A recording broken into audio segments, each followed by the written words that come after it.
What's up, Sub here? Wanted to talk a little bit about dual PC audio. So the other day I did a video showing off my two PC setup, and so I wanted to talk a little bit more about how I have the audio route, like how I have the audio working, why I went with the router that I went with, and why dual PC setups need a dual USB router or mixer. So one of the things that you run into, people run into when they try and they talk about dual PC is how difficult the audio is to get right and how often it goes wrong. And I think that's something that most people, if you've been on Reddit or on a forum, people complain about how do I get dual PC audio to work? How do I get the system to function properly? How do I get my mic to go where I need it to go without having echoes and having other issues? And what happens when I turn the stuff on off and turn it back on and it doesn't work, which is again dual PC audio problems. So wanted to kind of break down some of these elements that you need, and then look at some technology that's out there to make this a little easier for you, and kind of create, in my opinion, a bulletproof system that just always works because that's what we want. We don't want to fiddle with stuff. We want to turn on our system, have it work, hop on a game, hop on stream, and get ready to go. So one of the big problems that you have with connecting the audio of two PCs is the old fashioned traditional ways. You take two analog cables, 3.5 millimeter, right? Like standard headphone cables, and you plug the output of one PC into the input of the other and vice versa. And that way the two PCs can hear and talk to each other. Um, the problem is PCs nowadays, especially Windows, they like to be smart with their audio, right? So they want to know what you're connected to, what it is, and they always have to see it to turn it on, right? So if you look at how what the audio does on the back end, here's the list of stuff that I have on, right? The sources that I have on any given time. And this is the sources that are available. Their monitors have output, right? Monitors have speakers. There's different sorts of digital, system outputs and inputs. And what'll happen is if one PC reboots, right? Or goes through a setup or something changes on one PC, a lot of times that changes what outputs are available and inputs are available, and the system will try and reroute everything for you, and all of a sudden you'll lose. That's why all of a sudden you'll lose audio, right? Your stream won't be able to hear you. You won't hear your game. You won't hear Discord for some reason, right? Because the PCs have tried to fix things, and it happens a lot of times when updates roll through, right? I don't get updates on the same day on both PCs for some reason. One PC gets it one day, next gets it a couple days later. And I had that throw problems, right? One PC is updated, it's a different version. It's somehow reset the audio. The audio can't find what it's looking for, so it just sends my game chat through my PC speakers, right, or through my camera speaker instead of instead of where it's supposed to go. So that's a problem. The other problem is a big problem with these headphone cables is that they're very susceptible to electromagnetic interference. So when you look at the back of a PC, you've got wires going everywhere. All those wires are carrying electricity in some form or another. Power wires carry the most, but all of that electricity interferes with analog audio signals. Okay, and especially on a small 3.5 millimeter wire, standard headphone wire, it's really susceptible to electromagnetic interference.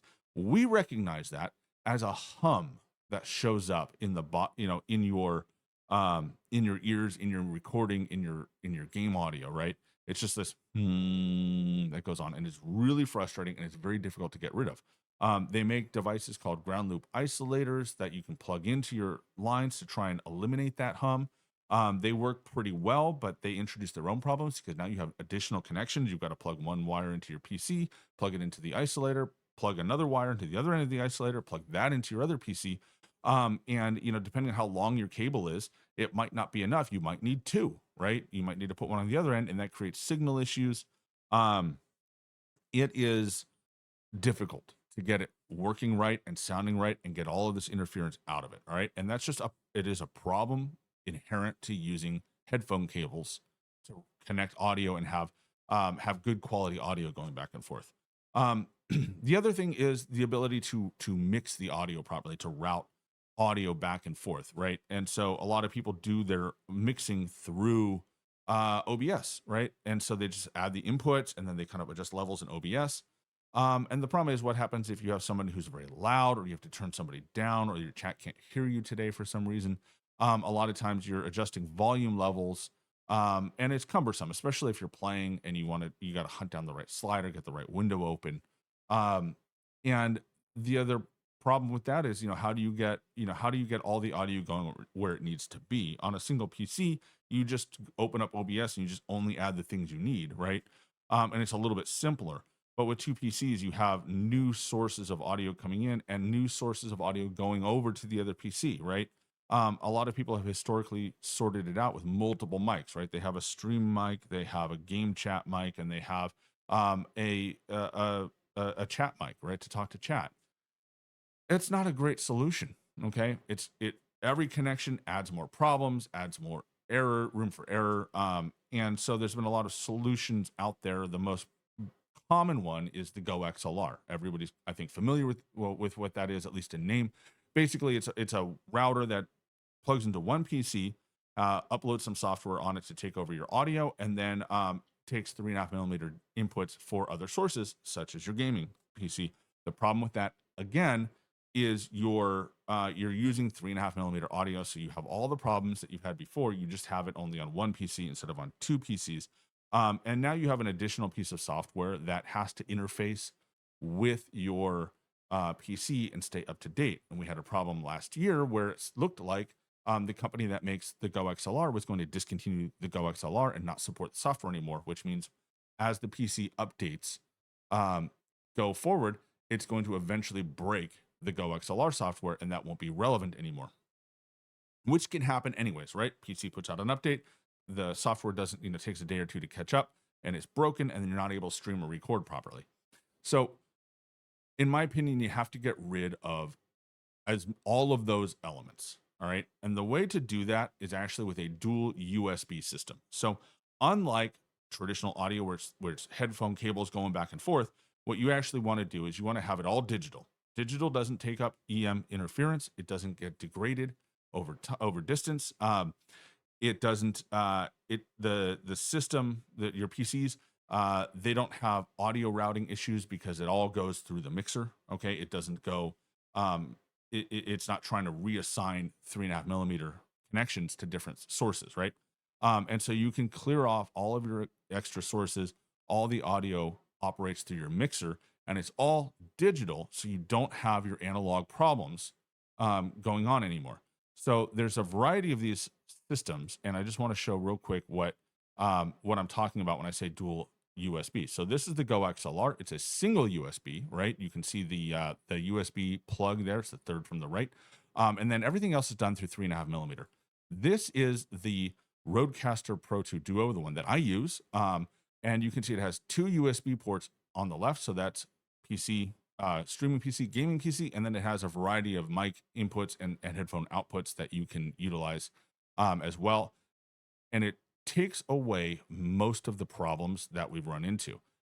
It does routing on board. It does, everything stays on board the system so that no matter what is being updated on the PCs, right, it's not interfacing with the audio because it's just a straight digital signal into the Rode. The Rode software inside the device handles all of those problems, all of those issues on their own. Okay, so this is what it looks like. I bought it specifically because it has enough inputs and sliders that I can manipulate everything that I need. I feel that I need personally, and I don't have to rely on software to change anything. So especially if I'm mid-game, midstream, I can adjust the volume on the fly. I think it's a great system. It's not cheap. Not gonna lie. Please don't tell my wife how much I spent on it. Okay. That being said, they offer the Duo, which is a smaller version. This is more traditional, 4 sliders, head-to-head competition with the GoXLR, roughly the same price, depending on what you catch on sale. Great option. Most people that don't want to play on PC and console will get by with this just fine. Dual USB systems, everything I've talked about so far. Roland Bridgecast X, also another system, very similar, has all the same features, This is a great option. Dual PC, you have some ability to make some adjustments on their software, but it basically solves, again, solves the problem. It has headphone in out, all of that good stuff. So great option here. This is a lower cost system. This system is, this Lewitt, it's software based, so it doesn't store the information. It doesn't store your setup on the hardware. It stores it in the software, so it runs into the same risk that you had with the GoXLR, right, where they could discontinue it and the software doesn't work with your computer anymore, and now you have a brick that's not helpful. Okay, that, and this one, as a cost saving measure, they've offloaded all of their audio, all metering and everything off the system. So there's no sliders, there's just a volume dial for your headphones.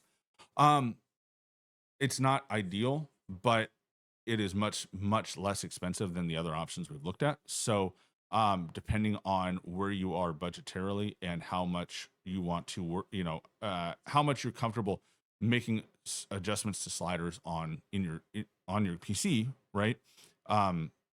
It's a viable option. Okay.